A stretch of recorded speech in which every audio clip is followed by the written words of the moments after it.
Krishna, if you want to challenge Zibbit, is it thundering outside? I think so. Yeah?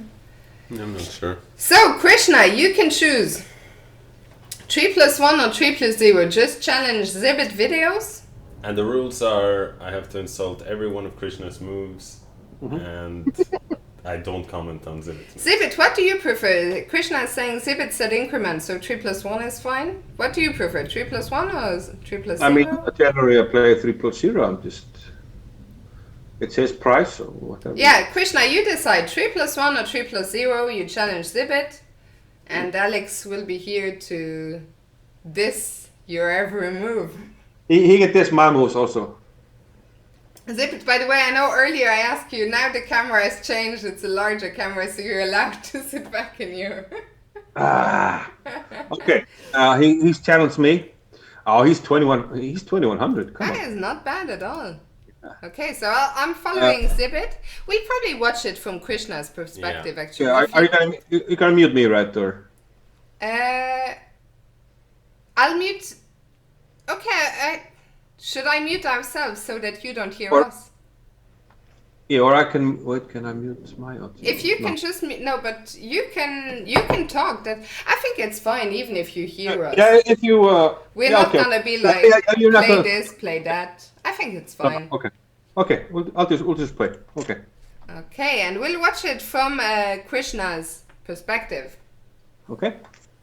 Okay, good luck to both. I will make my move right now. Krishna. And it's gonna be a 2-game match. If there's a tie, we'll have an Armageddon.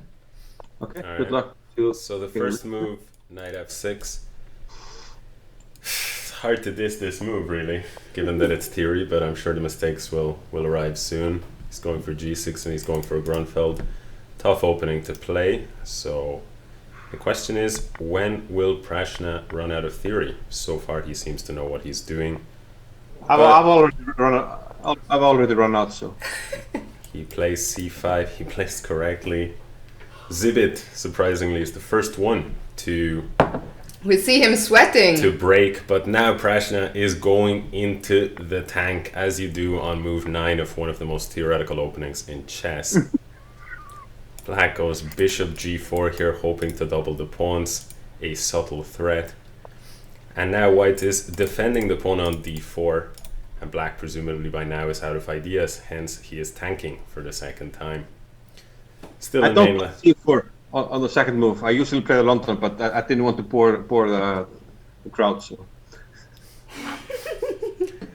We're still in mainline theory, but rook c8 is a little bit unusual. I believe you usually take here and you go for some e5 ideas, but let's face it, Krishna would almost certainly have been ground down had he conceded the bishop pair and given white a passed pawn. So understandable to play an inferior. Zibbit's looking very nervous. Look at Zibbit's camera there. Zibbit is praying to his god, whatever his god may be.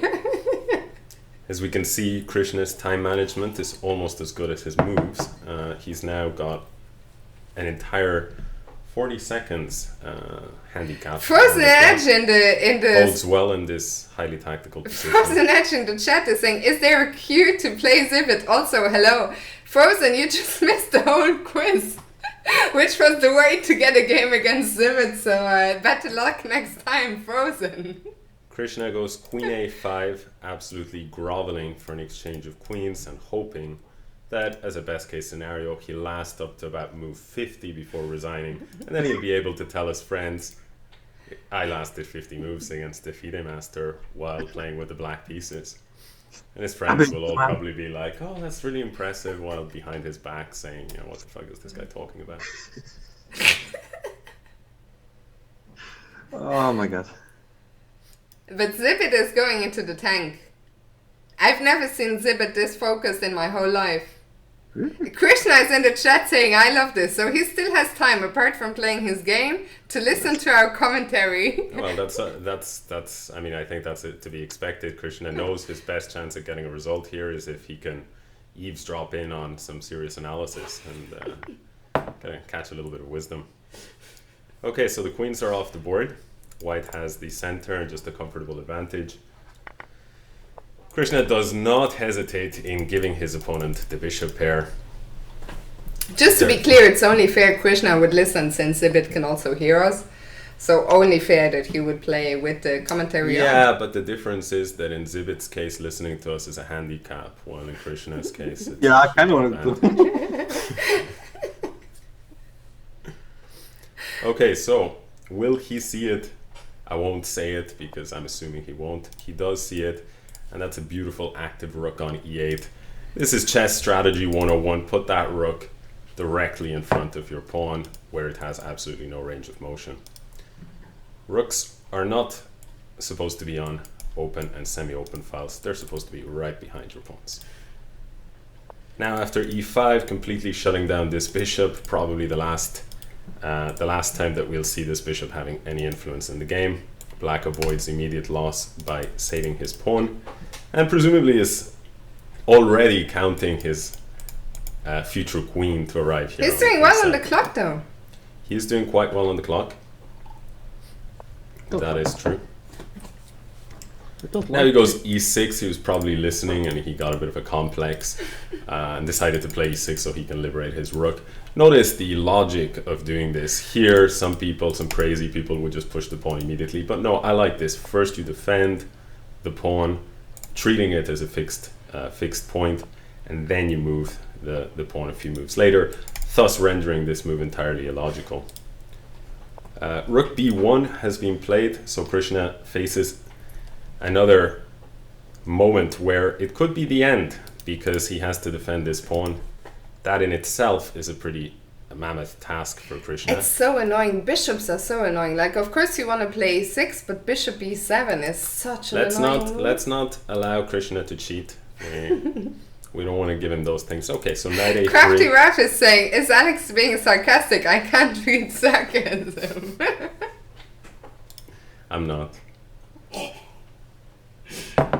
So Krishna, this might be the beginning of the end. The way I see the story unfolding is this knight is going to be lost at some point as it currently has no jumps available. But that's kind of what you want, a knight right there. As they say, rooks on the first and knights on the 7th. That is dream strategic play. b4 here. Crafty Raph, I can't either. So hope is the last thing to die, as they say. So black is going for this play, but Zibbit is already mentally has collected. But b4 was clever. Knight. Now he has a3 at least. Yeah, Krishna made full use of his extra time on the clock, and now is in fact below on the clock. But the good news for Krishna is that he still isn't in a completely resignable position after 24 moves. So that's something we have to give him credit for. Absolutely. But now it's going to come down to time scramble. The rook does come onto the 4th rank, but Krishna seems to have forgotten that there was no actual threat, because after bishop d3 he has to shamefully retreat. White goes bishop e4 and Krishna. Look at Zibbit. Zibbit is so focused. Let's distract Zibbit. Go Zibbit. And now Zibbit is just slicing him apart. Here we go, an attempt at a defense, but finally the house has collapsed. Then we're going to expect some kind of rook e3 to e8 stuff. But Krishna is attacking that bishop, now attacking the bishop again, but forgetting that bishops... And look at Zibbit. It's his moment of glory. Did he mute himself? No. Zibbit. Yes. Ah. What? Okay, but now we'll flip the board again. We'll watch it from Krishna's perspective. Lucky Tuber, remember after this we'll set up a viewer arena which will be named after you. Thank you so much again, not just for taking part but also for creating these sheets. Big shout outs to Lucky Tuber.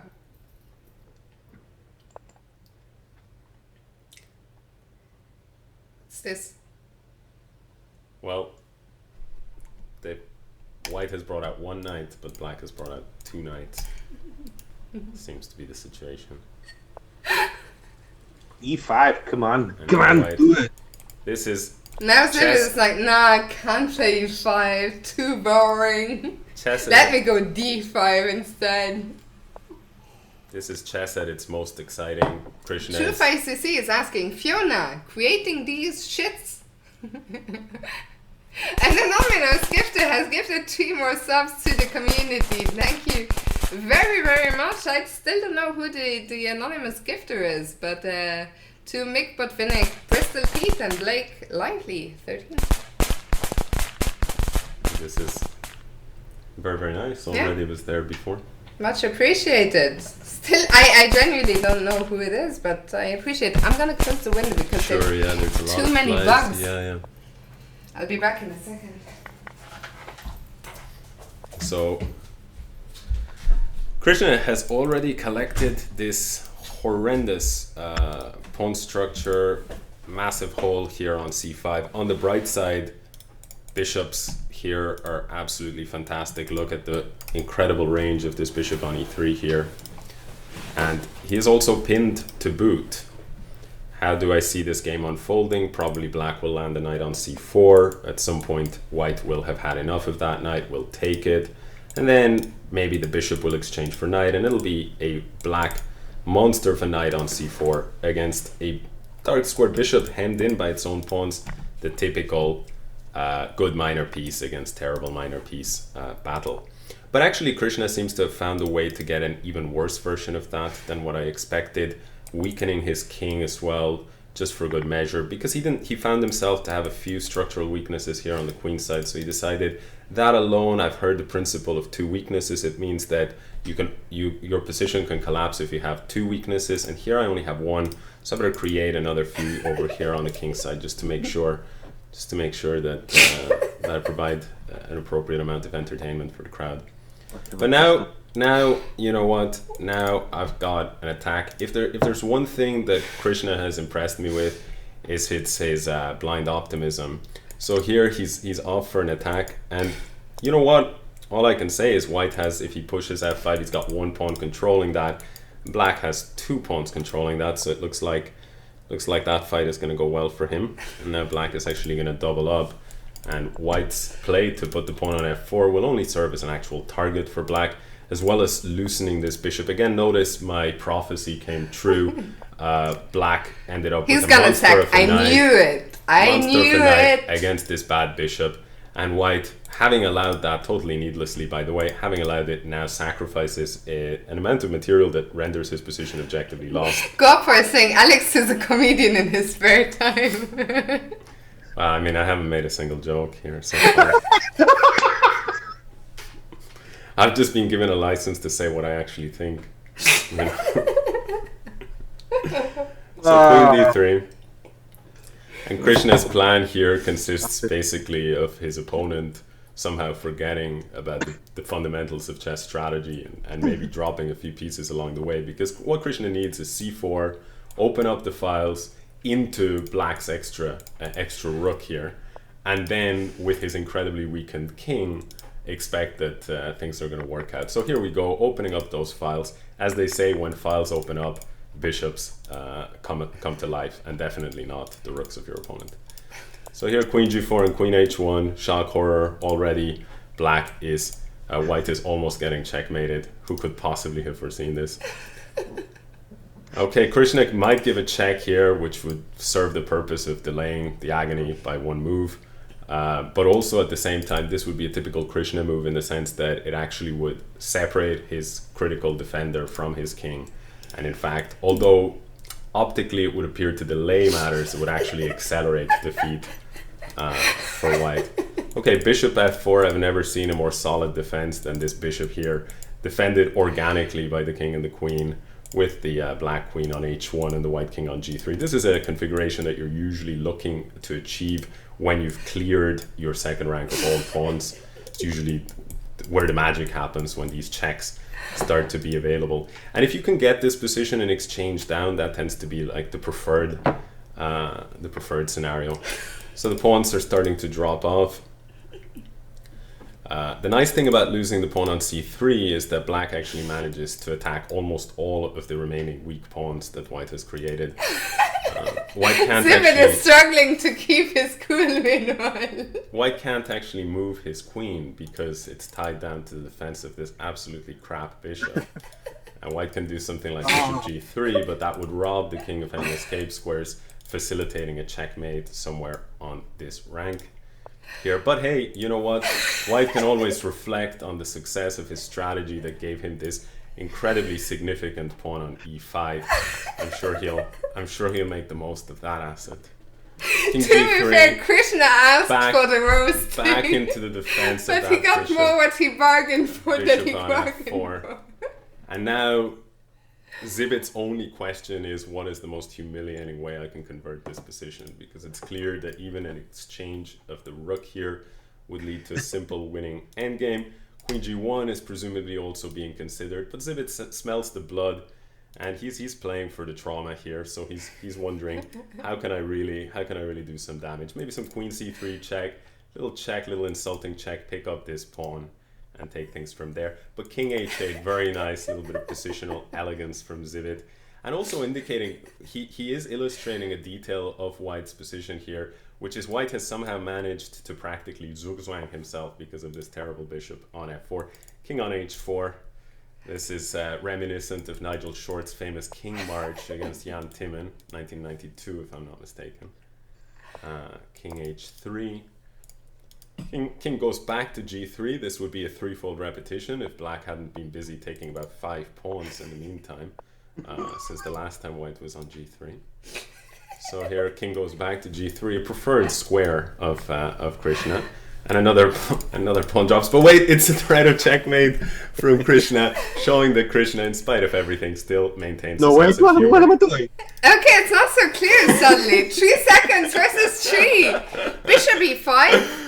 This is hilarious. This is suddenly very dangerous. Bishop Oh, d6. what am I doing here?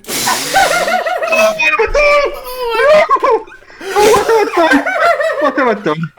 Oh no, but he goes for Bishop draw. g7! Bishop g7! King here! Bishop g7! King here! Bishop f6 for God's sake! What am I doing with my life?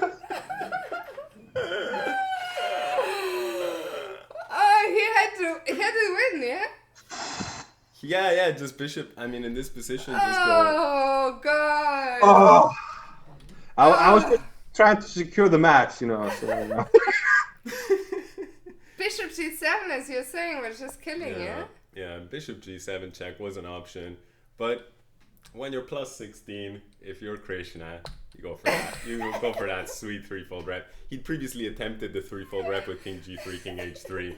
And he knew this time around he wasn't going to let his opponent get away. So he nailed that. I got what I deserved. That's correct. Oh, that was such an insane match, actually. There was also a comment in the chat, Clankly scroll up. I think it was Maripant, who said, next quiz, everyone will answer wrong on purpose. And people were saying, wait, where was it? A voice by Alex must be the first prize for every quiz. Krishna, he was so close to pulling it back. That was sick. That was sick. That was really sick. He never gave up. Yeah. He really never gave up. But to be fair, this was a nice sequence. Yeah, it was he really got nice. everything that he could as far as, and amazingly after bishop e5, it's suddenly engine-wise almost equal. It's crazy how well he coordinated in this last stage of the game. So Krishna gets the last laugh. Yeah. Good song. Harry the X-Pan Was the hero, yeah. was the Very hero. impressive job by Harry. Yeah, Simon would be proud with not. He really would. Simon really would be proud. Okay, so that concludes this 2-game match.